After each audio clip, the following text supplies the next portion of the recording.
Hello, podcast listener. This episode features Mr. Mikey Ward, and we take the deepest dive we've ever taken into the world of darts. We're going to find out about the lingo. We're going to find out about how games are played, even a little bit of a history about the darts, and whether or not being a javelin thrower would make you a good dart thrower. All of this and so much more on today's podcast, but first, a word from our sponsor. This episode of JJ Meets World is brought to you by Natalie Deutsch of Hatch Realty. Natalie has a proven track record to get your home sold faster and for more money. She is consistently focused on her clients' needs and wants throughout the entire process and make sure that they are well taken care of. If you're looking to buy or sell, reach out to Natalie today. On average, Natalie sells a home every 3.74 days. That's at least 2 a week. And last year, Natalie earned her clients on average over $4,000 above list price on their homes. And you don't have to take our word for it. Here's some of the great reviews Natalie has received. I was overwhelmingly impressed with Natalie and all the Hatch team. She was very responsive and responded to all of the emails within an hour. She gave great advice and encouragement from the listing and pictures, the offer, and all the closing details. The marketing team knew exactly how to promote my property, and I was pleased by how soon and easily my property received an offer. I was actually dreading selling my condo, and Natalie did such an awesome job that I felt like I really didn't need to do anything. The thing I most appreciated was that she really listened to what I wanted to do and respected my decisions. I would definitely recommend Natalie and all the Hatch Realty team. They made this process so wonderful. That was from Diane. So listen, if you're in the mood to buy or sell a home, give Natalie a call right now. You can reach her at 701-388-9338. Natalie, Natalie, at hatchrealtyfm.com, or you can go to livefargomorehead.com. That's livefargomorehead.com and find out some information. Huge thanks to Natalie Deutsch of Hatch Realty for sponsoring JJ Meets World. 1, 2, 3, 4. J.J. Gordon, sort of like that Indiana Jones, in that he's always sniffing out his next adventure. Yes, he is. He's always interviewing guests so he can have them on his show and they can talk about pop culture, arts, and leisure. J.J. has his flag unfurled and he likes his french fries curled, and he's fun and then he twirled as he goes to meet the world. He will march into the rain even if his ankle's sprained. Take a peek inside his brain. This podcast is called JJ Meets World. The wisdom of the ages is something you hear a lot in books, in movies, television, video games. And I feel like today's guest, Mikey Ward, is one of those men who has wisdom of the ages. He has both ages and wisdom. Right. For sure. He's one of those guys who I feel like could walk in and provide something in any conversation he's about. And he seems to have... This is not meant to be a slight. He seems to not have any shame. Oh, he doesn't. He's never had any shame. I've known Mikey since middle school. He hasn't had any shame then. He has been as close to an automatic yes as I've ever received when making like short films and stuff with Mikey, which is why he's typically the one that shows his bare butt in my movies or does something else untoward, because he's like, yeah, whatever, let's do it. He's game. He has a superpower of being able to just, it's not that he doesn't care what people think. It's just that he's like, I'm game. I'm game. I'm ready to do whatever you want to do. Right. And we brought Mikey in after recent episode with Pat Tanaka, famous legendary professional wrestler Pat Tanaka, who's relocated to the area with his wrestling school, and his hobby outside of wrestling is playing darts, which is Mikey's hobby and has been for a very long time. And so we got kind of a hint from Pat Tanaka that, you guys, there's this thriving darts subculture here in town. So we brought Mikey in today to talk about that. Yeah, we don't even touch on Bullseye from the Daredevil universe, thank God, because I feel like he would have not appreciated that. But you're going to come away from this episode with a deep understanding of darts. You're going to have like terminology that you need to know. You're going to know the places to go, how to conduct yourself with honor. Which is important because you don't want to have to fall on your steel tip dart after you've offended. Yeah. This episode is a ton of fun. Make sure to have a piece of paper nearby so that you can take notes. So the next time you walk into your favorite watering hole and someone's playing darts, you can throw out the lingo that's appropriate at the time. I need a new tip. Oh, is that steel or plastic? Your flight looks like it could use some adjusting. and so on and so forth. But Yeah. don't take those because those are mine. We're Those are dart how I'm going to experts. do this. All Dart right. experts now. Mikey Ward is our guest today. Podcast, go. JJ Meets World. Mikey Ward, welcome to the JJ Meets World Studios. You've Thanks. got a wonderfully unkempt beard. I do. Mainly to keep away people at work. Oh, that's smart. I was expecting you to walk in here with a hobo bindle and tell me about how you recently slept in a train car. No, maybe next time. We'll see if Jenny kicks me out. Well, I mean, someday maybe I'll come in with that. So This is not the craziest Mikey has ever looked. So no. Oh, definitely not. You know, one thing I'm noticing too, and maybe it's just the morning light, is that I'm not noticing the red streak as much. No, I know. I don't. It's all turning white now. I have a bunch of like white, like just random, almost silver type hairs coming out of my beard and inside of my head. And I've got Pretty silver exciting. hair coming in my sideburns. Yeah. And so I'm like, am I an old man now? Is like, what's the transition from here? Is it going to stay just in the sideburn area, or is it going to progress? Am I done or? Yeah. Am I expiring?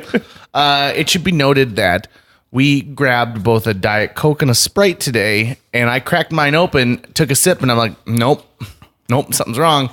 And so I looked under the can, and this expired over 6 months ago. But I'm going to still drink the whole thing because I think, okay, does pop really expire, or is it just that the flavor loses its... All things expire given enough time. Not honey. That would expire too, given enough time. No, they found honey from thousands and thousands of years ago. Right, so it takes a few thousand years for No, it to but it's expire. still good. It's still good. They still found good. some. Oh, they found some. Okay. The scientists. The scientists. The scientists found You some? know, the earth scientists. What was your favorite subject when you were growing up? I mean, from kindergarten all the way through high school. Oh, probably math, Really? Was my Any particular type of math? accounting. Did you take an accounting class in high school? Yeah. Yep. Really? Took accounting my senior year, and that was when I realized that I wanted to be an accountant. Or I shouldn't say that. That's when I realized I should have been an accountant, because that was the only class that made sense to me in high school. So I was like, I actually understand this. So There was a path forward with accounting where it's Yep. like, oh, it's very clear what you do. yep. And you were So- like, oh, spreadsheets, I can speak this language. yep, exactly. Sounds good. Did you ever get into any forensic accounting where you No, could figure out whose crimes are being committed? When I Whose crime is this?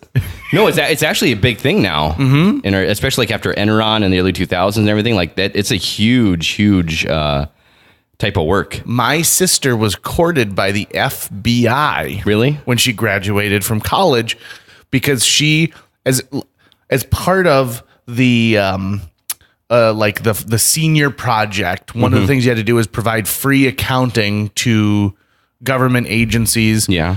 In smaller towns that can't afford to have a big, huge Accounting firm or- yep. And so she was doing one for a small town library, and she's like, oh, someone's been embezzling. And she was able to figure out that this woman for like 10 years had been embezzling from this small town public library. Yeah. And so they're like, we think you got the chops. But, you know, even if you're an accountant for the FBI, you still have to go to like Quantico and do all the training. And I just don't think my sister could ever fire a gun. She's too small. She's too waif-like. So that's an interesting story about accounting. Yes, forensic Tell me accounting. an interesting story about accounting in your life. Oh, I don't. Mainly what I do is just take people's money and Okay. apply it in our system is all I do, really. Right now, I'm at a point where I do a lot of research, a lot of reconciliation for the company when things go wrong. We have a pretty big customer who things aren't going quite right, so I've been taking the past like month to look at it, and I told my boss that I was like, I'm still not even close to taking I'm care. doing this not. I'm gonna have to lock myself in with these numbers for a little while longer. Yeah. So it's been a challenge, but it's fun. I like doing that kind of stuff. Mikey, I have seen your bare butt more than any other man's, including my own. Really? Yeah. From where? From the movie Little Bastard. Oh yeah. Because I loved that. So Tucker made this movie about it's the POV of a mischievous cat that your character happens to come in contact with because your roommate has brought him into the house. And the end scene of it involves you bare-butted for what seems like a long amount of time. What else sucks about that story is like the minute you said that, I was like, Resel X. Like I kept going through like other times when I had to be bare ass in Tucker's movies. And I was Resel X, you show your butt. I was like, oh man, there's more than one time where I've had at least in a certain cut of it you do. I can't remember if it was the one that we screened or not, but yeah, Little Bastard was fun. That was actually the first time I met Tony Magnol also, and so I had to be like completely naked right in front of him. Yeah.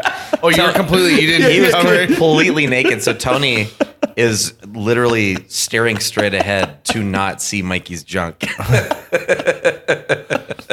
Isn't amateur filmmaking so great? Oh, I thought every time I've worked on a project with Tucker, I had a blast. I think it's so much fun. Mikey is someone who's just sort of game from the get-go. Like you don't really have to talk him into a lot for the most part. Were you in theater, or is this just it's so much fun that it comes naturally? No, I was never in theater because I don't know if I'd do good on stage. Like I think I'd be too nervous. But I got into filming with Tucker through Resel X, and I think I just randomly got into it actually because I was hanging out with James Wood.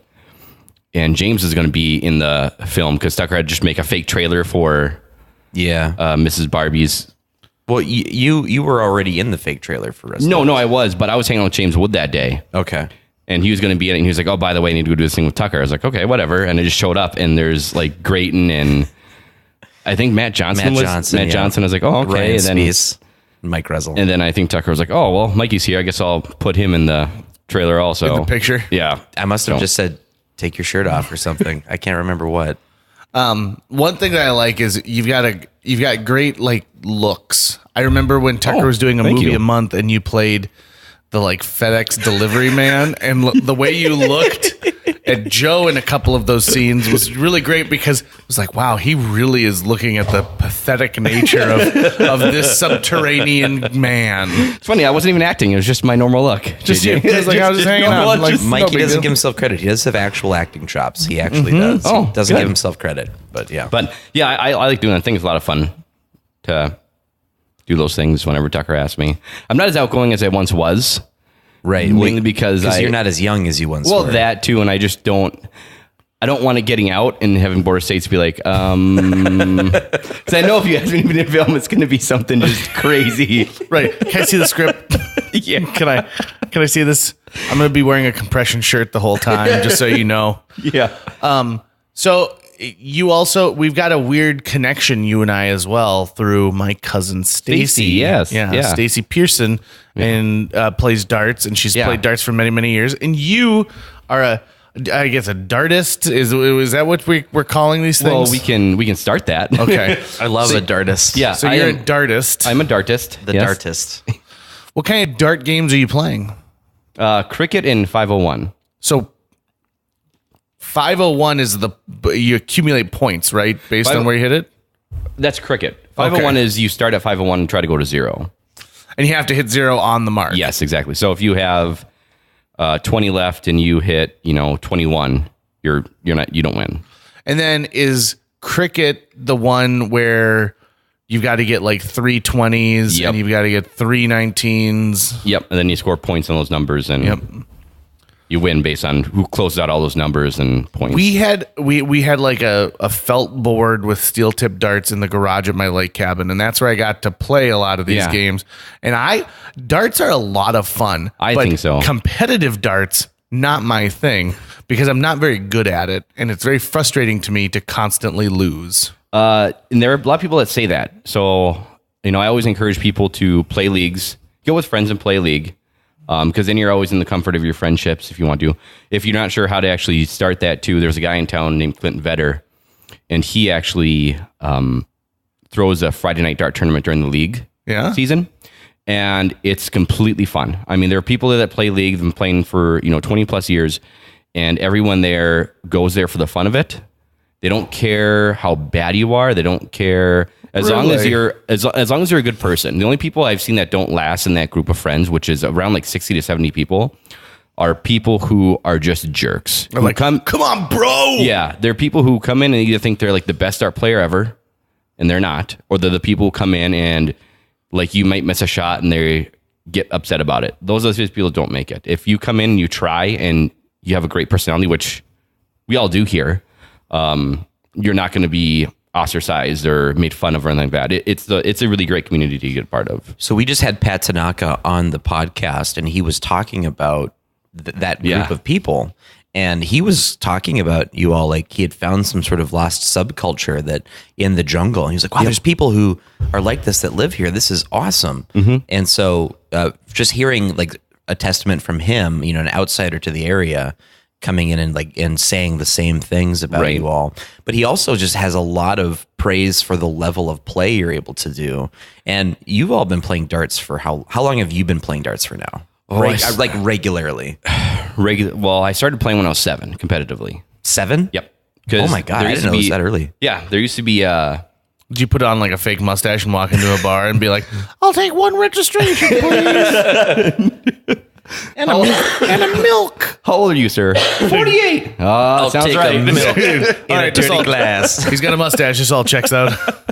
No, there's actually a league during the summer put on called Adult Junior. So like people who play during the season could bring in their kids and they would be on the same team, like a dad and son or mother and daughter or whatever. And it was usually at one location that could also house children during the day or... My mom was in a bowling league that had a daycare in the back of the bowling alley so that all the moms could come and play. And then us kids would watch a Clifford the Big Red Dog film strip. What bowling alley was that? This is at West Acres. So West Acres, I think it's a storage room now, but it used to have and maybe it still does this, painted with like murals of all these like children's things. But it's, like when somebody who's good at art, but doesn't really know the exact like dimensions of Donald Duck, but they're going to paint it on the wall anyway. Like it's Skate Land or Skate City. Right. Yeah. How the birthday images are just a little bit off of what you know and love. Just enough to avoid copyright infringement. So you go to this thing and you've got a love of darts now. And plus it's a great way to be connected. Like it's a great parent kid activity. Yes. Yeah. So they don't do it too much anymore. But when I was a kid, kids are all on their cell phones nowadays. Yeah. Well, dart safety has really gone downhill. No one's concentrating on dart safety. Are you wearing your dart helmet? No one's focused on the art of the dart. Well, there's very few dartists. Oh, no, there's quite a few dartists. Are there? Yeah. So give us some more insight into this local subculture. Who are the big dog players? Like who are like everyone sort of recognizes that these 4 or 5 people, they're kind of at peak darting performance in this subculture. I think the 2 best in this area would either be a guy by the name of Matt Luchins or James Henninger. Okay. James Henninger is very, very good. He's had sponsorships. He's kind of more area known, but I think some people around the nation know who he is too. Okay. Matt Luchins is a very, very good player who has a family, so doesn't travel very much. So a lot of people don't know him too much, but when he does go places, his name rings out. Yep. Yeah. People know who he is. And in this area from like probably the Dakotas to Minnesota and Wisconsin, if you talk about Matt Luchins, people would know who you're talking about. Is it the type of thing? Does he have like a nickname, like how there's the Black Widow in pool? No. Do people call him like, it's the Gravedigger? You usually don't get a nickname till you get to be like a pro. Yeah, it's the White Wolf. And then, if you had to pick a nickname for James, what do you think you'd pick for it? He already his nickname is Skulls. Skulls? Yeah, that's his nickname. I don't think Matt Luchins has a nickname. Like the Joshua Jackson movie about the secret society? I hope so much. How did he get the name Skulls? Is that dart terminology? I don't know. No, it's not dart terminology. I'm not sure how he got it. He moved here to Fargo from Las Vegas about 10 years ago or 12 years ago, and he was just always known as Skulls. And that's how I've known him. Does he have tattoos of skulls? He might actually, I think. Did he intimidate people? Like, would he hold his extra darts like in the eye holes of a skull and be like, I hear that was his last like competitor. Like, that's his dart case is a skull. Yeah. He's got a skull in each cheek, and you're like, you don't want to see the skulls come out. If you do, run. I don't know. It's a good question, and it's probably what I'll give him for his birthday next year is a skull dart case. Maybe his nickname used to be Skulls because he loved to chew, but then someone was like, Skulls? No, Skulls. Skulls? Skulls? That's Skulls? it. Skulls. Skulls. Hey, Skulls. Because I think sometimes that's how nicknames start. Like, that people mishear it. yeah, they mishear it and then they go with something, and then that's what, like, that's going to catch on. Where did you say he was from originally? Las Vegas. Las Vegas? Yep. Because then that made me think of like rolling bones, which is term for playing craps. You know, dice are often called bones or things like that. So that was kind of where I went with it initially. But Yeah, I don't know. I've honestly never asked them before to. so coming from a poker subculture world, I spent enough time there and realized that once there's like a community based around any sort of activity, they eventually start coming up with terminologies and new ways of saying things and what they're referencing. So if someone came to you and was like, I want to be your Dart Padawan and show me through this world, what would be some initial like terms you would introduce them to? You'll hear these things a lot. I would introduce them to probably just the basic dart itself. Has 4 components: has the tip, the barrel, the shaft, and the flight. We're talking about a dart? Yeah, the actual dart itself. So it's 4 different areas of that dart. So if someone comes around looking for a tip, they're not looking for like, Give me advice. yeah, they're looking for a dart tip if you're somewhere. But then just knowing what that all means, knowing the game about when someone says hit a triple in cricket, they don't mean just go get any triple, get a triple that counts, because there's only about 6 numbers that actually count on the board. Like the 20s. Yeah. Yep. Because that way you can score on the 20s immediately afterwards. So there's a lot of times too. So like dart terminology usually happens for me when I'm in the middle of a game. So I know how to read the board, and I know if we have 20s and they have 19s and we need points to get ahead, I'm gonna say, okay, hit that triple, go to the next one. There are people who are like, well, what are you talking about? I'm like, oh yeah. Okay, hit the 20 first, hit the trip 20, and then hit the trip. So it's more in game, that lingo where I'm around a lot of people who know how to read the board. And so when we talk strategy, it's very simple, being like, yeah, do this is very quick.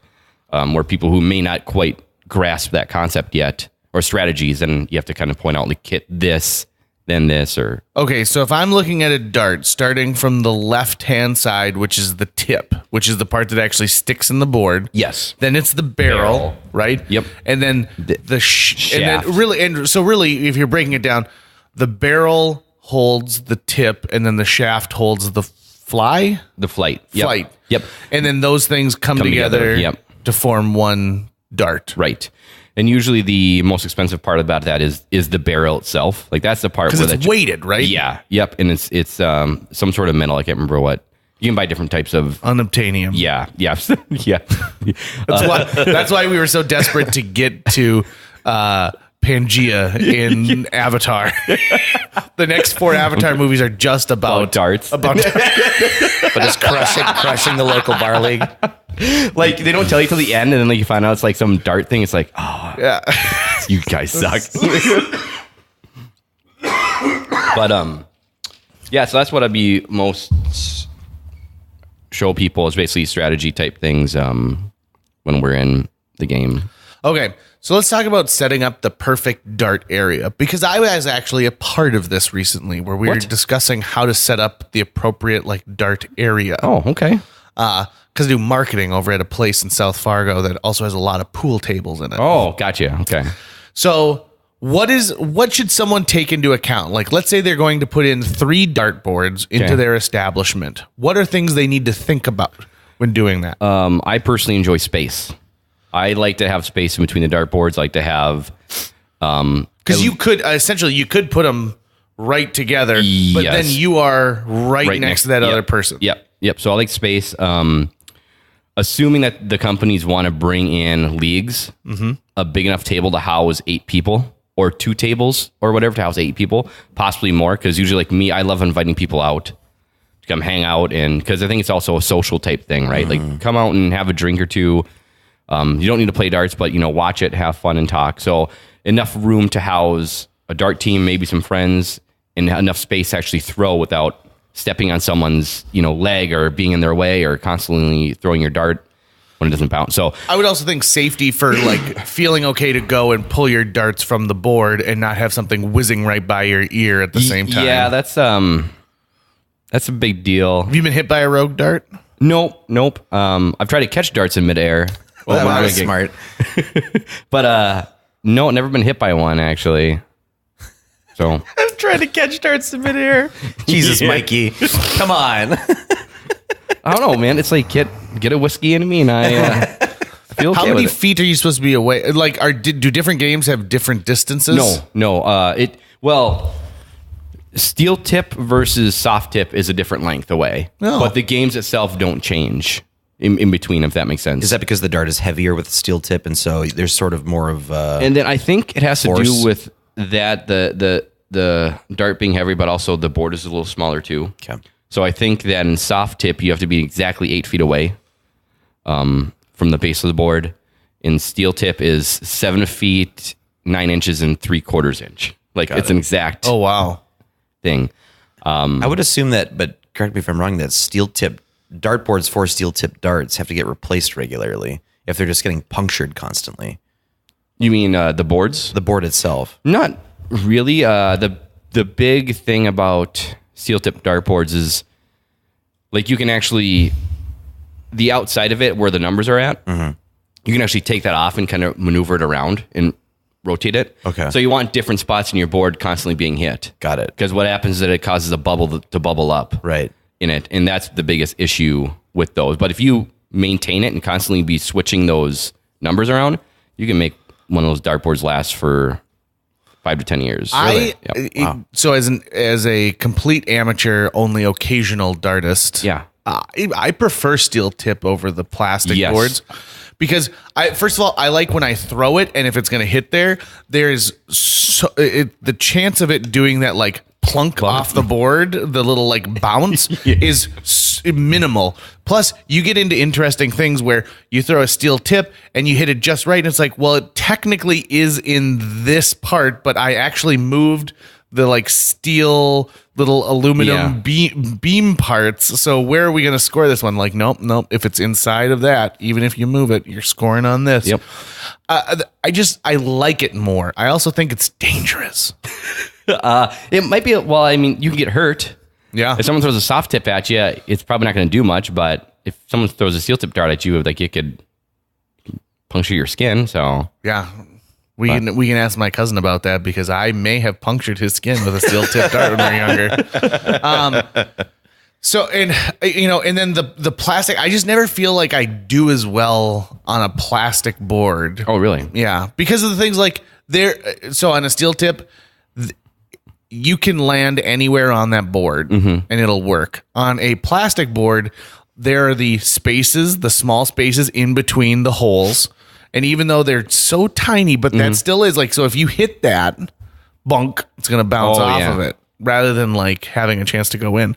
Plus, I've got a steel tip dartboard, so I think that's probably, it's like I'm also partial to brunettes because I have a brunette wife. So We need some darts here in the JJ Meets World studio, JJ. we should. I think darts are a great way to spend 10 minutes or 2 definitely. hours. Well, I've got that contractor coming in next weekend to install the elevator, and so once that's there, We should put it in the elevator. I was thinking next to the wine cellar. Oh, okay. Yeah, I don't know. That's kind of where I wanted to put the pinball machine.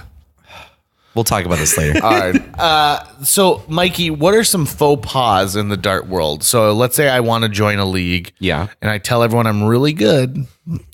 What are the faux pas if I get in so that they don't automatically know I'm full of BS?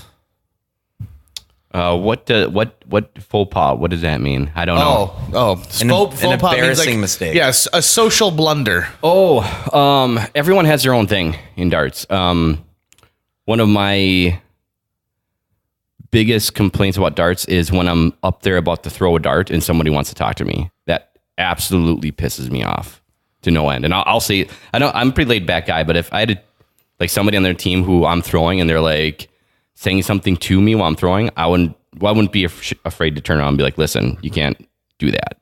Don't. And with your beard right now, I'd be very afraid of you. You're like, he might have tetanus.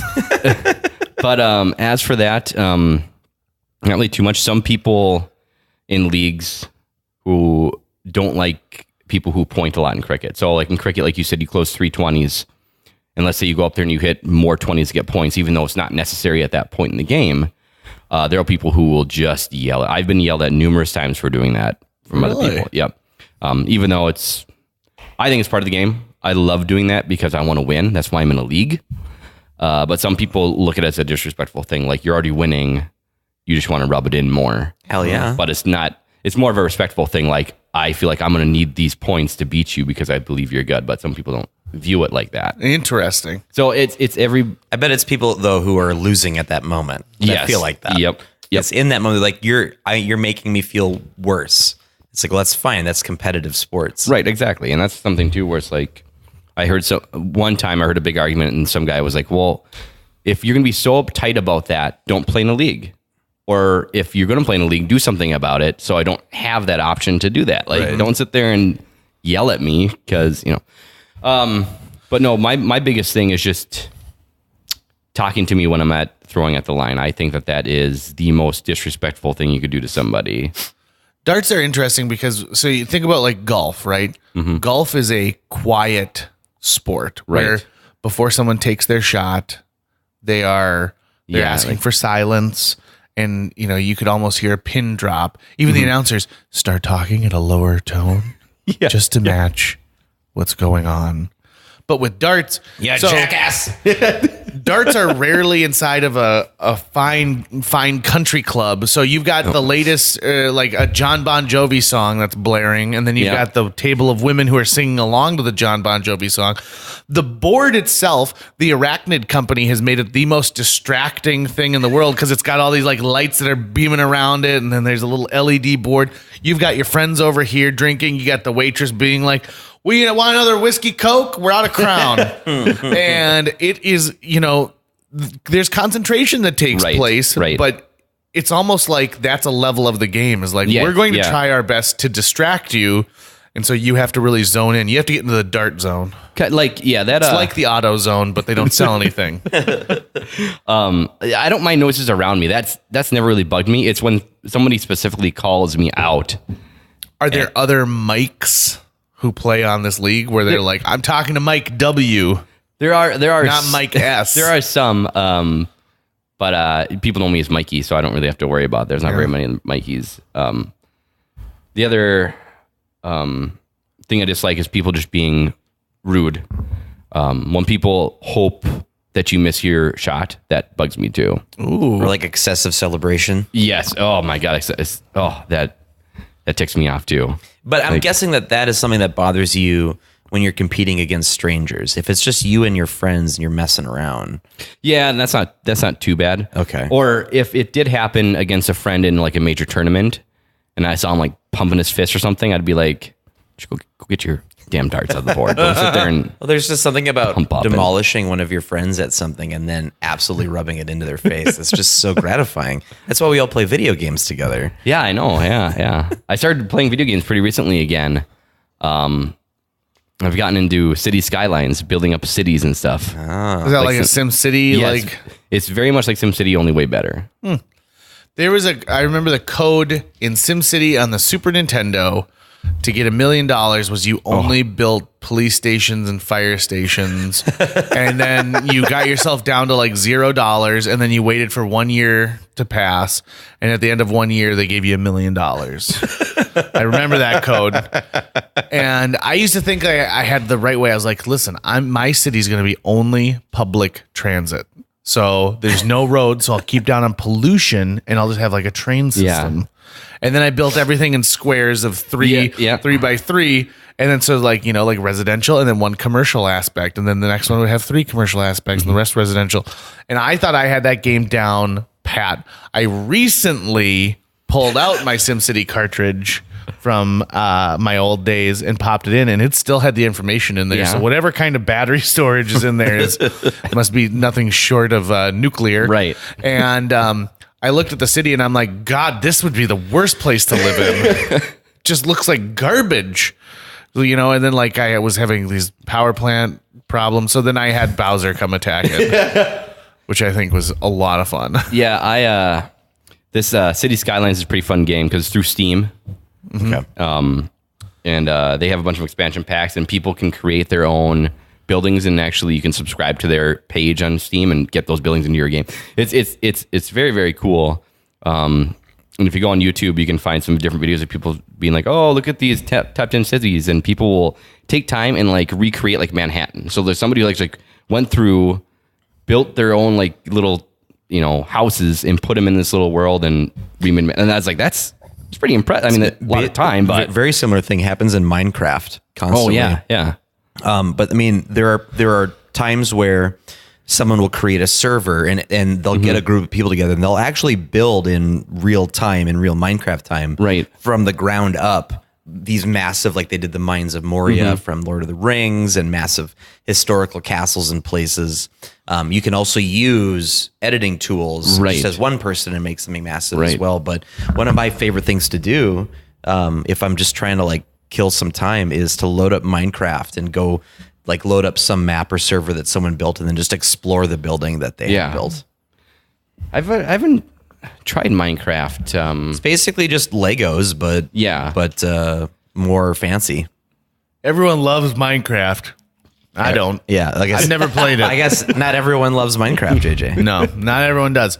In fact, what I would like is, do you think there's like a thing about it? Like, so mine, the word like mining, right? So going down and digging, but also mine like belongs to me. Is that what Minecraft is trying to, because you have to get it's the mining stuff in it, right? It's the mining. Yeah. That's where the mine is coming from. And so you're a miner. Yep. And miners love being miners. Yep. Because I know a lot of kids love Minecraft. So you're playing this video game and you're building these cities. Yeah. Are you building them with things like, are you including pharmacies? Is there a gentleman's club? Is there a workout place? So I recently got the expansion packs that I've been going through, but the original game itself, when I got it, didn't really have all those features. So you had to go out and buy more expansion packs to get those things. But you can also build them if you want in their editor base and then just put them in the game for yourself. Do you remember when it used to be that when you bought a video game, you got owned everything? it, and then you could beat it, and then there wasn't there like that's all it was. Yep. Like it's not like the notion of games as a service didn't exist yet. Right. And I rarely have I encountered any games that get better with expansion packs. Right. Where, it's like, ooh, you got to get the new skins in Arkham Asylum so you can make them look like Adam West. Skyrim does, but a lot of that too is player driven, because that's a game where Bethesda was like, yeah, develop your own stuff for it. That's cool. And so fans were developing so many skins and plugins that then eventually got adopted by Bethesda. So now when you play Skyrim, you can actually, like, I recently reloaded it up and just loaded it up with as many new things as I could. And it's like playing a new game, and I haven't spent any extra money, but that would be the exception. I think for the most part, yeah, it's the ones that either have a subscription tier or are pay to win. Right. Those are the ones that are incentivized to not give you a full game right up front. One of the games that I just couldn't get into with having to buy more stuff is the Red Dead Redemption series. I think Red Dead Redemption is the best video game I have ever played. I've never played it yet. Number two? Good. The first one. The Number two is unique and interesting, but like they've added aspects like you have to bathe every couple of days and you have to shave or people treat you poorly. And That's actually pretty cool. Right. It sounds great in theory, but like when you're playing a game and you're like, I just want to go shoot some stuff. Right. Gotta shave first. Yep. Yeah. Because you can't run as fast because your stamina is down because You have to like do your taxes. So previous guest Phil Lund, I remember when his younger brother was hanging out with us, and he was a young, probably like 7, maybe 8 years old, and Grand Theft Auto 2 was hot. Yep. Everyone was thinking that this was the greatest game ever. Was that still Overhead? 2? No, I think 2 wasn't 2 on the PS2, or is that 3? I think 3. I think 3. Three. I think the first 2 were Overhead. I think and 3 you're right, was. So Grand Theft Auto 3 was the hot. It was the one on the PlayStation 2. Yep. And Zach was in the backseat of the car, and he's talking about how much he liked it, and we are like, And he started saying things like, I hear that the next one's gonna, be on horseback, and I remember our friend Sean turning around being like, that's the dumbest idea ever. And we all agreed. We were like, yeah, that's stupid. Like, what are you going to do? Like, push someone off their horse and steal it? And then it turns out that was the plan. And it's an amazing game. And like being a cowboy, it's everyone's like, there's that 7-year-old kid like, I just want to I think like after that, he was like, I don't like that kid. They should do like a neighborhood kids version of that where it's all on bicycles. They did Bully.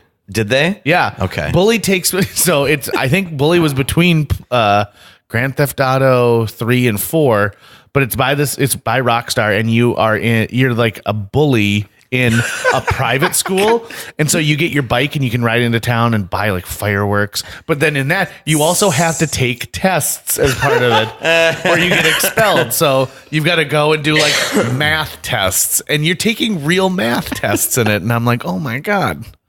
You guys are really experimenting with the most doldrum things in life to make me have to get through this game. That's just bringing up an Onion headline, which is like World of Warcraft released, and it's a simulator where you play someone who's playing World of Warcraft. And so it's like a Hot Pockets bonus. Yeah, it's ultra realistic, and you have like a Doritos budget. And in the show The Office, they had Dwight got into Second Life. Oh yeah, did you ever see that? Yeah, no, but I know. And so in the game, his character, like Second Life, his character made another Dwight character, and so he was playing Dwight. Yeah, and like I remember that being pretty fun. It's rare I get into a video game. I've only played like a handful, I would say, in the world that I've finished, save for like the 8-bit, 16-bit stuff. Was all about those. Yeah. My God. It's amazing. But I'm kind of the same way though. I haven't been into video games for a while until I started playing this game again. What brought you back?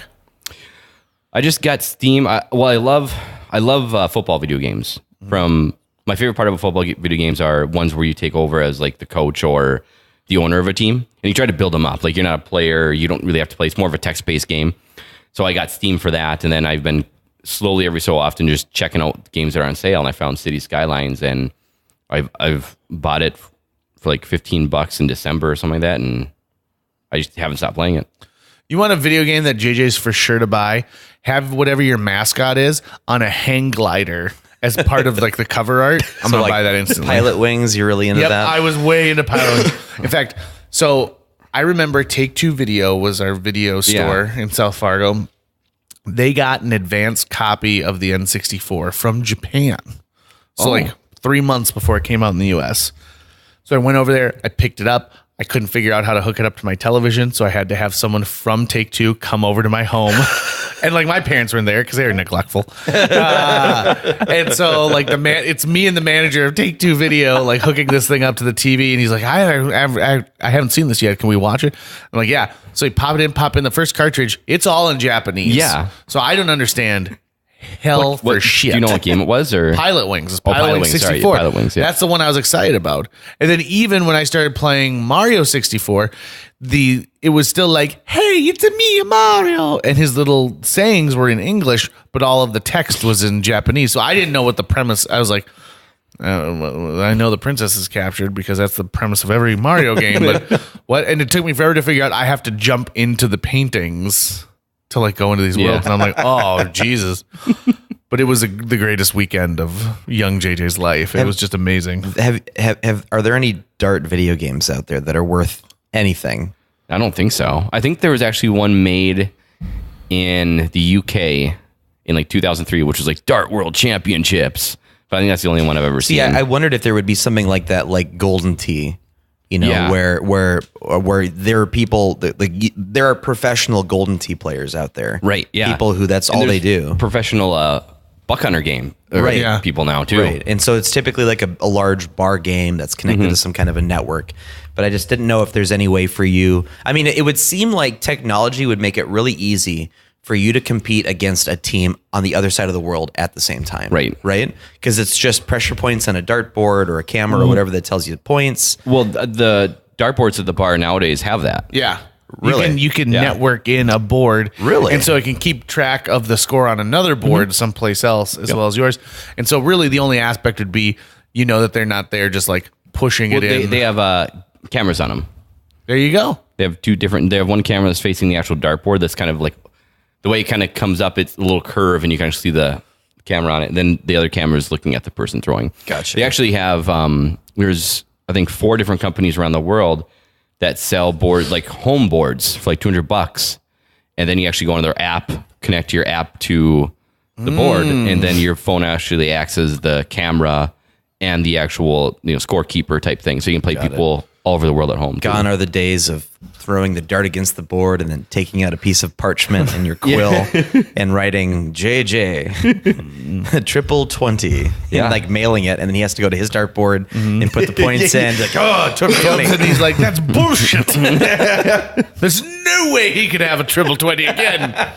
It's funny because you brought up how the boards that Arachnid have are really like bright and colorful. There's another dart company called Phoenix Darts, and they have a board, and I've never seen one in person because all the dartboards in here are all through Arachnid, so that's like the main vendor for this area. But they have a whole dartboard where it's a dartboard and everything behind it is the actual camera. So you're watching your full self like throw a dart. Oh, what? Yeah, it's nuts. It's nuts. Isn't it interesting how there's certain like Arachnid is? I know that company, right? Like I've seen their logo on many dart machines, and you get to know certain things. Like I was talking to somebody about how it became really popular for a while to give out swag that would be the flyer. So like your company's logo would be on the flyer for this. So like Budweiser would give it out, or maybe like Home Depot, right? Yeah, whatever it happens to be, but they can be of lesser quality. So let me ask you this: so on your flyer, going back to the construction of the actual dart, most flyers are plastic, right? Like it's a plastic, like it's almost like a laminated plastic material. Yep, the flight. Excuse me. Yep. So are you allowed to use, like, are there people who come in and be like, I only use turkey feathers that I fashion into? Yeah. So there's, well, not turkey feathers, but yeah, there are different various types of flights that you can use, various types of shafts you can use. Some of the, like the lower grade stuff is going to cost you $2 or $3. Some of the upper grade stuff is going to cost you around $40. Basically the difference is, if you buy the lower grade stuff, you're going to be buying it every week because it's either going to break on you or it's going to, like, the flights will sometimes, they have a laminate on it, like you said, will come off. So it looks really weird. The upper grade stuff won't break as easy. The flights are a little more durable, so they also won't start tearing and everything. So I'm wondering, like, what can tear like a flight? Like, you never actually touch it. It never actually is supposed to touch the board. Are you throwing it so hard? Sometimes sheer velocity. Sometimes, yeah, when dart hits it, it can ruin it. And then also how you save it too. So me, I don't have like a really big case or anything like a dart case. I have a small one, so I just stick all my darts in there, and I'm sure mine get all bent over and everything. There's certain cases where you can actually preserve those flights as well a little longer. But eventually, as you keep hitting it over and over again with your dart, it's gonna tear and bend, and What happens when you throw a dart and the tip breaks off in the machine? You ever seen that? Like, yes. Can they pull that out and then pop it out from the other side? Well, no, there's actually, depending on how much is sticking out of the board, like you can just go get a pliers and take it out of the board. You don't need to. But do they leave that up to the house, or do the players take care of that themselves? Players take care of it. So there's some guy, so like Jimmy the plier guy always shows up, and it's like if Jimmy's on vacation, we're like, shit, what are we going to do? Yeah, exactly. But you just keep playing. Doesn't matter. See, again, that wouldn't happen in steel tips. God, where's our plier guy? Yeah, no, that would not happen. I mean, if it happened in steel tips, you got some issues. But. So one thing that I know is unique is my cousin Stacy has told me about how, like, the dart community has stuff like someone will just bring a giant turkey dinner to darts one day. There are some that we'll do like potlucks, and they'll bring in food for everybody and play darts and. That's amazing to me. Like, you don't see that in other communities, like sporting communities, especially. Like, at no point do the Vikings ever greet the Packers with like, "Hey, everyone! Like, look at we brought this spread. We have 4 hot dishes." Right? Nope. They're all too rich. That's why they're too rich to appreciate it.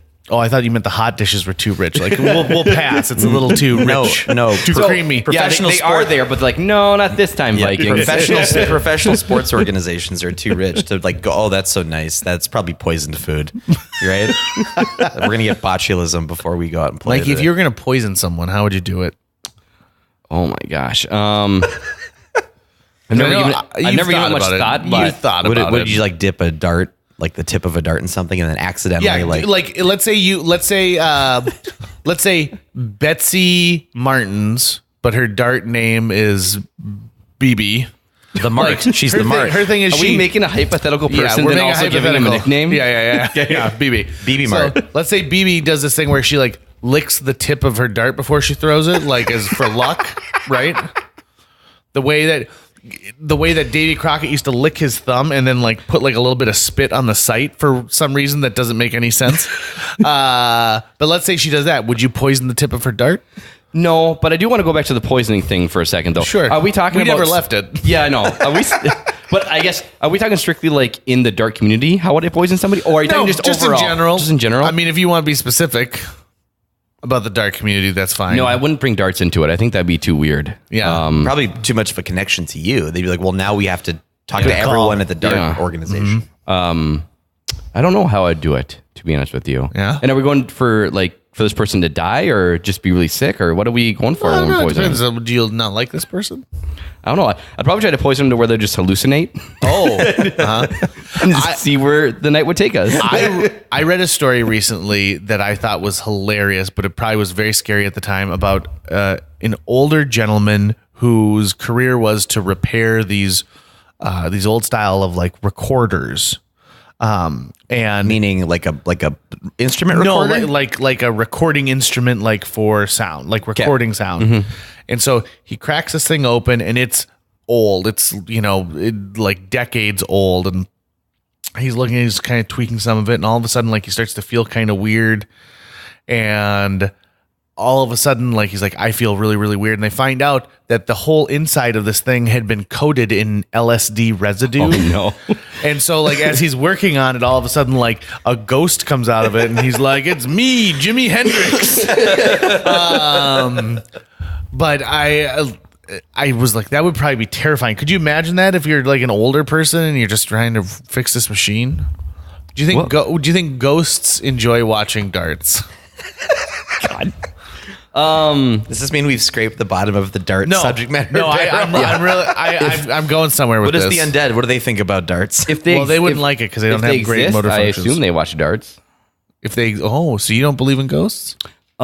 He's merely saying if. Yeah. Mm-hmm. I do believe that something's out there, but I also don't have any proof that it does. So if they exist, I like to say I believe less in Ghostbusters and more in Ghost Dad.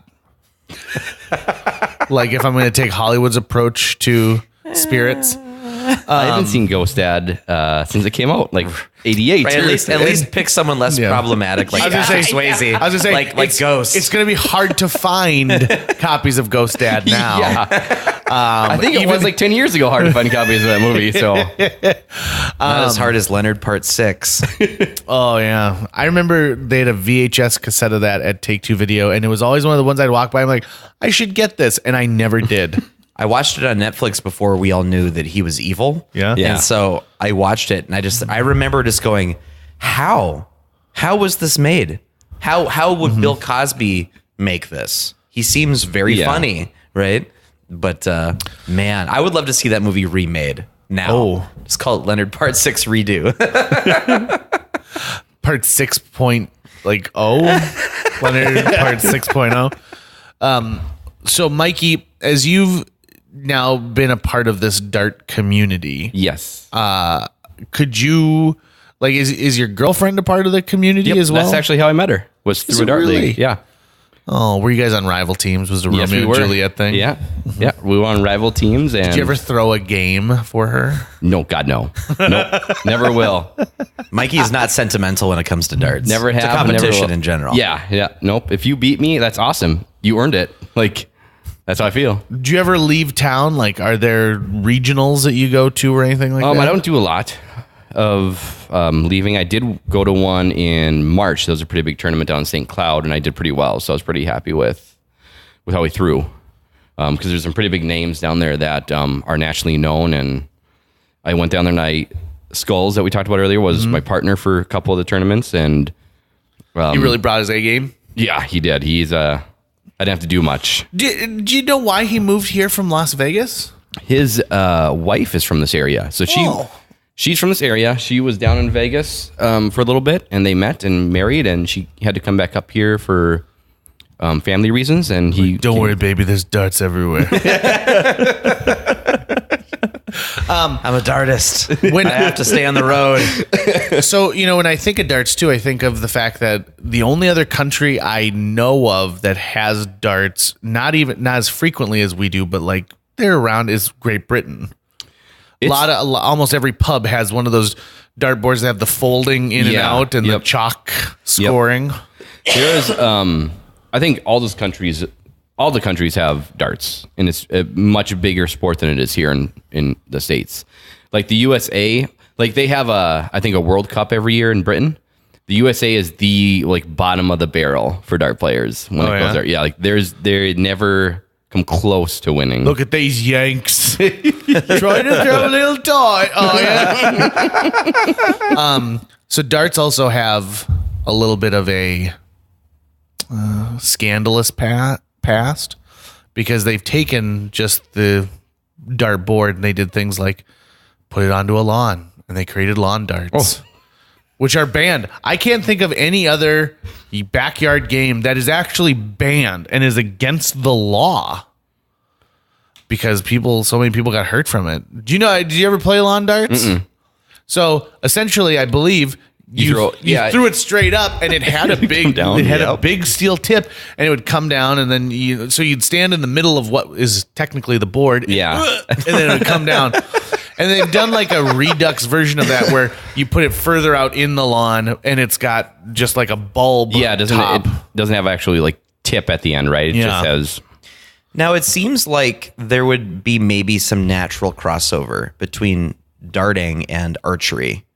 I mean, how many people that you interact with in darts would you say are also just people who like to go shoot a bow? I don't think there are any. Really? If there are some, it's not brought up in any kind of javelin throwing. I did do that in high school. Really? But I don't know if anyone else did. I wasn't very good. I did. So you're like, if only these javelins are smaller. And there was a dartboard in here. Might be able to do something for us, but maybe it's just because I'm thinking of the circular target with different scoring on it, and that it's a sharp projectile. But I think it would also be fun to have like a massive dartboard that you're using bow and arrow on out in a field somewhere. It would be pretty fun.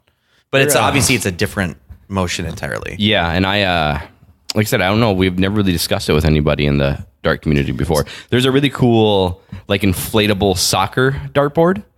It's it's a giant inflatable thing, and you can actually kick soccer balls that stick to it, and then you base your points off that. Nice. I would like to play that. And you've never just seen it? You've never had a chance to I've seen it on YouTube and different areas to buy it, but no, I've never seen it in person. You know what I've always wanted to do? Remember when they had the Velcro suits and you would jump against the wall? Yeah. I always thought that looked so Wild awesome. and Crazy Kids. Yeah. Oh, yeah. I remember a very special episode of the show Step by Step where they were doing that. But the problem is that you go and you jump on a little trampoline, but nobody got more than let's say 2 feet off the ground onto this giant board. So I was like, well, how do you get to the tippity top? I desperately wanted to get on, is it Secrets of the Hidden Temple or Legends of the Hidden Temple? Legends of the Hidden Temple. I thought I could crush that game. I also thought I could crush the Craig. I wanted to do Guts really bad. Oh, yeah? Really, really bad. One of my favorites. But I bet it was complete fantasy. I probably would have just fallen at the very beginning and just lost. So have you read Legends of the Hidden Temple about how that end part where the kids had to run through was so difficult that there was something 10% made it? And it was in And the fact of the matter was, like, once you get in there, it's so confusing. It looks easy to us, right? But you're in a half room. It's the walkway isn't as wide as you think it is. Right. I actually listened to a whole podcast about it. Oh, about really? how, like, it was really insanely tough. I read an article about it, and I think one of the other things that they talked about was how the guys would come out of doors, but the kids would never know. Yeah. And so some kids would just break down in tears. It was so It could be terrifying. scary. It could be scary when they came through. Those culturally insensitive Mayans or whatever they're supposed to be, the Aztecs. Yeah. And so the fact that like kids would get all 3 chunks of the monkey, the silver monkey, but they wouldn't know how to put together. And I'd be like, Right. you idiots. I also okay, so that's a kid-based game show you want to be on. I always thought I would crush Where in the World is Carmen Sandiego, Oh, loved that show. right? Loved that show. And like, there's things where they would put the little spike down at the end, and if it Right. didn't start like woo woo, I'm like, well, why don't you just try 4 things in that area? You know, it's a Middle Eastern country. I only remember them capturing Carmen Sandiego maybe once on that show. that was another game too that was pretty difficult, I think, right? Like not a lot of kids succeeded. They dumbed it down a bit when it turned into Where in Time is Carmen Sandiego, Oh. I believe. I think they made it easier to accomplish. But yeah, I rarely, if ever, really remember someone actually capturing Carmen Right. Sandiego, putting her in jail for her crimes, which I don't know what they are. She steals, I think, like monuments, right? She steals like the Eiffel wants to Tower steal somehow. like famous things with things like Robbie Rotten and like the other Mr. henchman. Like with a robot guy, the one wheel. And I think they made a Nintendo game based off that too. Did you guys ever play that at all or not? I played some sort of PC game, Yeah. but not a Nintendo I always game. thought that was really cool because it was like a detective type video game. It was one of the first ones I think I ever played. I thought that was pretty neat. Like it's like the Washington Monument has been stolen. You, the 3 newest recruits, you need to take down Carmen Sandiego. And then what kind of a mad genius is sitting there being like, you know, this show is good, you know, to make it great? I got a nephew who's in an a cappella band. Rockapella rocked, though. Where in the world is Carmen Sandiego? We were all into that. Oh my God, JJ. What we got to do is make our own version and bring the blenders in. Oh, I'll bet you the blenders at one point were pretty PO'd when they're like, "Whoa, why didn't we even get to audition for this?" So PBS, we've got connections there. And if you remember how Where in the World is Carmen Sandiego started, it starts with the host walking through like an alley, and these guys are deep tap, deep tap, deep tap, and then he'd give them like, "Hey guys," and point at them with gun fingers, and then he'd walk into the agency where the 3 kids are all waiting. And that really played into me as a kid too, because I was really big into Encyclopedia Brown and Darkwing Duck. yeah. So I was really into detective agency style characters, and the notion that there was like, oh, I could be a detective for this sort of Interpol type agency that's going after the supervillain and her henchmen. So I think that they could revive the show Where in the World is Carmen Sandiego and just put on people in our age bracket in their mid-30s. Show how and bad you'd we have- are at geography. Yeah, exactly. Be like, wait a minute, Czechoslovakia is not one country anymore? What? But I think people would watch it. They just revamped Double Dare for a live national tour. Oh, really? And it's been going around, but it's Double Dare for kids. And I'm like, screw that business. Yeah. I would be so good at doing the pick in the nose thing like in there. I can't wait to see some article. It's like, a man was arrested today. It's like JJ jumps out of the audience, knocking kids over. Yeah. Can I get a volunteer? Me. It's like, well, we're looking for someone a little bit younger. And be like, screw you, Mark Summers. Here I come. Now, what was the game where kids could jump into an arcade game? Oh God, That was what an older one. Like video. I what was always it? wanted to, because the kids are being shot on like a blue screen. Yep. And then they're being composited into a video game that they're trying to play through. And I don't think I've ever seen it. It was an older show. I probably was only around for a couple seasons. It predates, I think, Guts and Really? Legends of the Hidden Temple and all that. But the premise was that these kids would play games inside of an arcade game, and I always wanted to see what those kids were actually seeing. Right. Because when I was watching it, I thought they must be seeing the video What's game going I'm on, seeing. yeah. But now, obviously, I'm not as Confident with that? naive about that, how that Nick works. Arcade. Nick Arcade, Oh. okay. And you played video games to get into the possibility of being into it. I think I remember one episode where they had the cast of Clarissa Explains It All. So they had the kids versus the parents. And I remember watching it and being like, Melissa Joan Hart sucks. But the kid who plays Ferguson's really crushing it.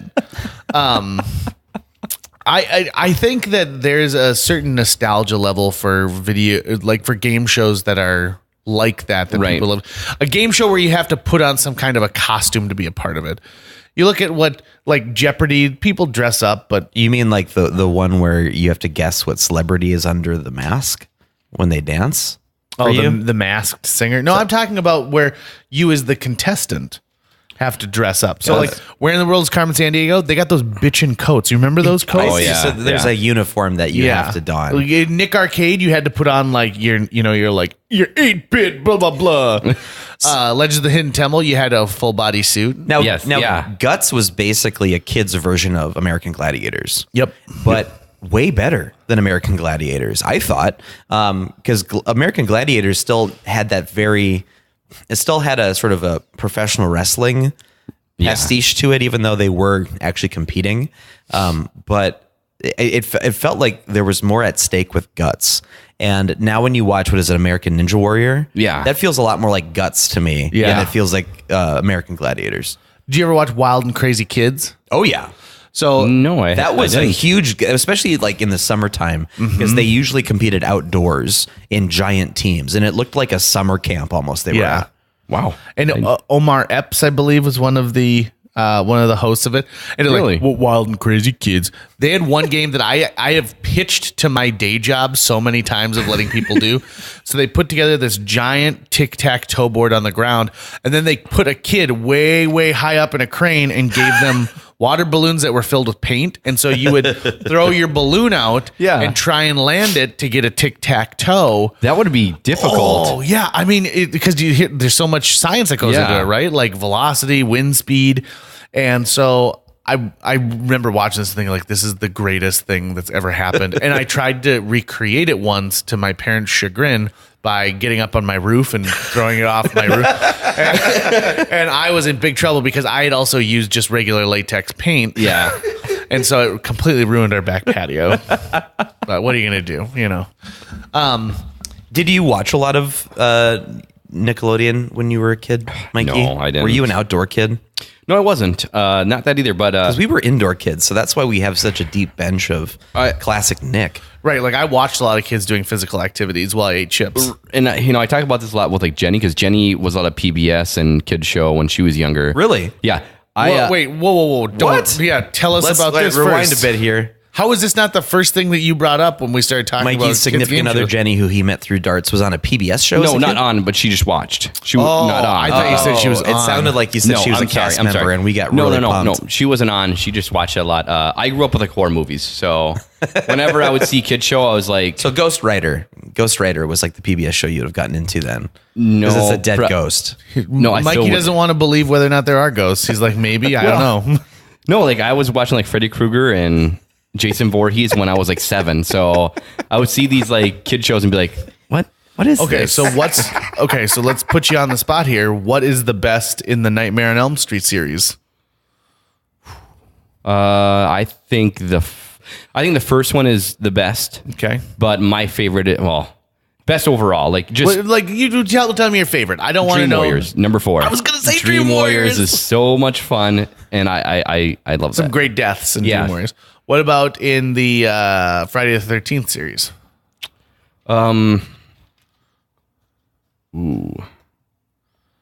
Probably Goes to Hell. Oh yeah, not Manhattan. Is it Jason Goes to Hell? Is that one of them? Yeah. I think. Yeah, Jason Goes to Hell. I think that was like 6 or 7. That was supposed to be the last one. Yeah, that was one when Freddy's claw came up and drug down the mask, and everyone got all freaked out. Do you remember the cover art for Jason Goes to Hell? It was terrifying. It was like his mask, but there was like a demon snake coming through it. Oh God, I remember that giving me the willies when I was looking through the VHS tapes. Yes. See, my parents didn't let me watch horror stuff when I was a kid. So the only exposure I had to those characters were through ads in comic books. Oh. And so I only knew Hellraiser because of that. I just saw Pinhead and I was freaked out. I only saw, Child's Play and Child's Play 2 posters, which looked really, really scary with like Chucky, and he's got the scissors and he's about to cut off the head of the Jack in the Box. And so that's how I experienced horror films. And that's why I also thought Kiss was a horror film instead of a band, because I just saw an ad with their 4 heads and like the Gene Simmons tongue coming out. And that was the whole exposure I had to that as a kid. Interesting. So the remake of Child's Play with Mark Hamill, where it's AI instead of voodoo, they had a great poster campaign because it opened the same day as Toy Story 4.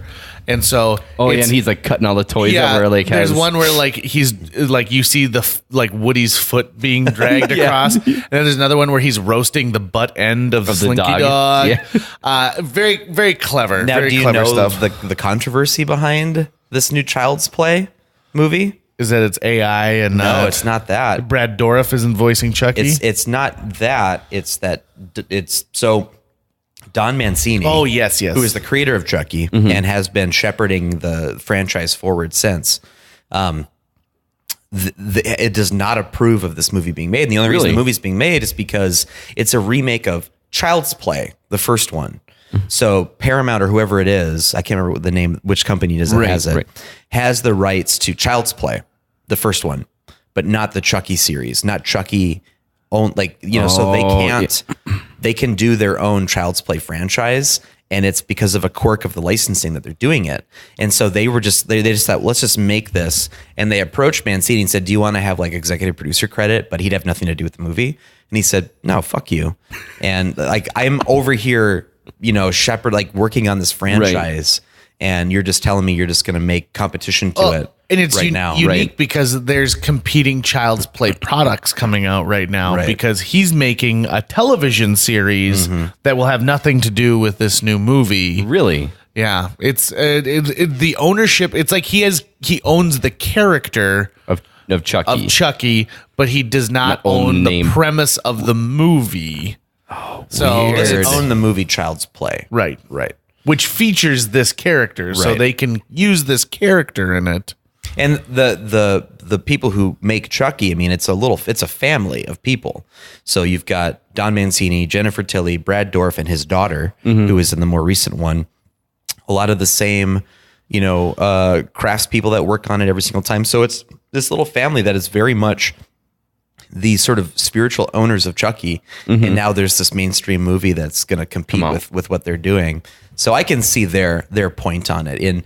At the very least, the filmmakers who made it, who are the ones producing this one, I think should have gone, listen, we're exploring this. We want to do this with you from the get-go versus we're going to make this. We're going to make by it. The way, give us your blessing, but we don't need it. Right. I don't think Don Mancini ever would have gone with their new take. Well, we don't need to get too much into the new Child's Play movie. It's here and gone. It has nothing to do with Mikey Ward, our guest. In some ways, that has everything to do with Mikey. Yeah, I mean, I do enjoy talking about it. So. What's your favorite Child's Play movie?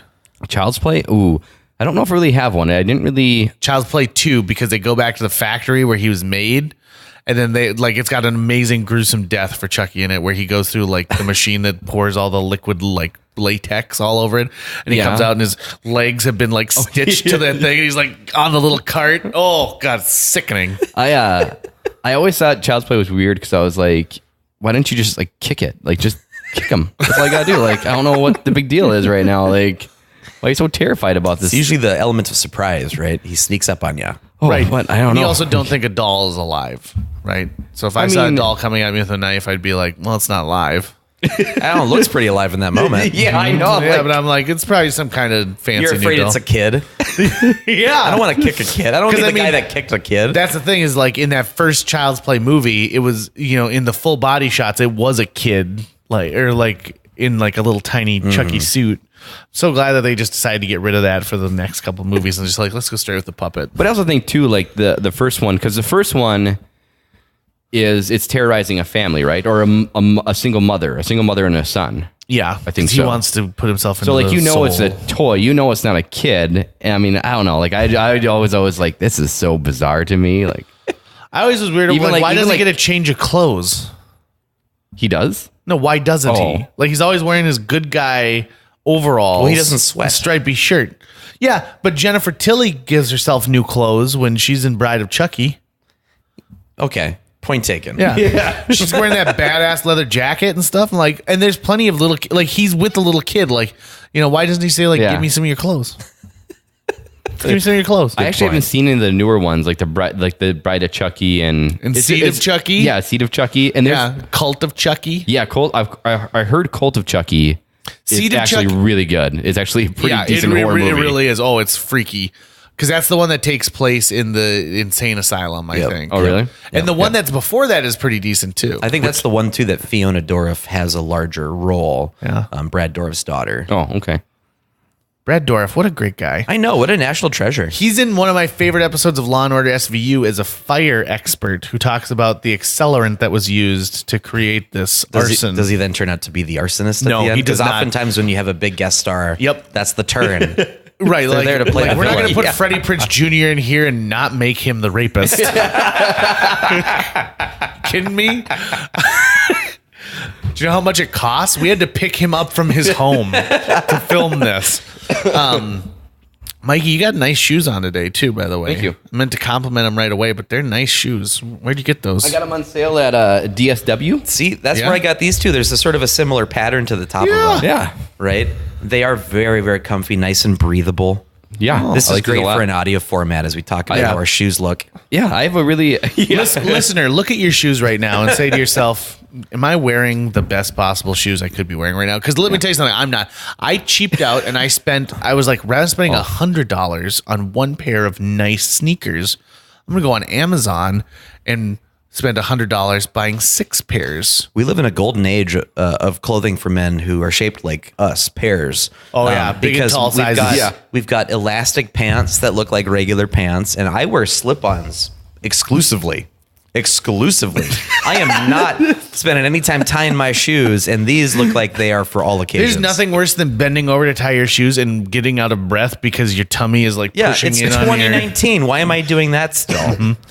Why don't we have a shoe robot? I'm surprised I still have to brush my teeth by myself. Come on, scientists. Oh, you need to get an electric toothbrush. I need a robotic toothbrush arm that comes out of the wall and just brushes my teeth for me. I have a beard cape where you stick it on I stick it on the mirror. It's got 2 suction cups, and then it's got it ties like a bib, and that way when I'm shaving with my electric razor, all of the shavings are going on there. Now the problem is I really haven't figured out how to unsuction that and untie it and get to the garbage just right. So I'll accidentally it'll get all over the toilet, or I'll miss half the garbage can and I'll have to sweep it up anyway. That's why I think there needs to be a vacuum attachment to it. Oh, that's a great idea. So that it's just straight up being taken away from you, or even just the razor with the vacuum at the end of it, so it's all just not even falling. That who's going to invent that? The Dyson Corporation.